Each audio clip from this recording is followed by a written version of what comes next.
ปีที่เราได้ใช้ชีวิตด้วยกันเธอจำได้ไหมอะไรที่เราเคยผ่านยิ้มและหัวเราะด้วยกันทะเลาะกันบางครั้งแต่มันก็ดีเธอว่าไหมจะเป็นยังไงถ้าฉันไม่ทำเหมือนเก่าเราจะยังรักกันหรือเปล่าถ้าไม่ปล่อยมือกันเธอกับฉันวันนี้จะเป็นอย่างไรรักแรกนั้นลืมยากฉันคงลืมยากแม้จะนานเท่าไรไม่มีวันที่เธอจางหายเธอสบายดีไหมเป็นคำถามที่ยังคงวนอยู่ซ้ำๆก็รู้แค่เพียงเธออยู่ตรงนั้นที่ไม่มีฉัน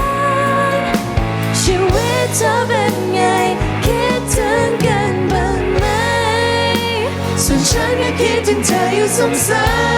ำๆก็หวังแค่เพียงเธออยู่ตรงนั้นจะสุขใจกว่าฉันอยากให้เธอยิ้มได้เหมือนเก่าเหมือนตอนเรารักกัน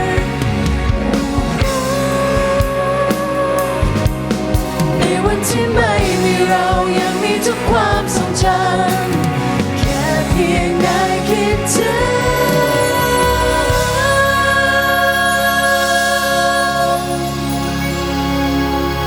เธอสบายดีไหมเป็นคำถามที่ยังคงวนอยู่ซ้ำๆก็รู้แค่เพียงเธออยู่ตรงนั้นที่ไม่มีฉันชีวิตเธอเป็นไง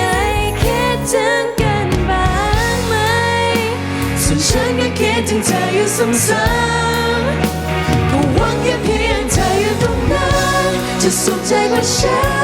นอยากให้เธอยิ้มได้เหมือนเก่าเหมือนตอนเรารักกัน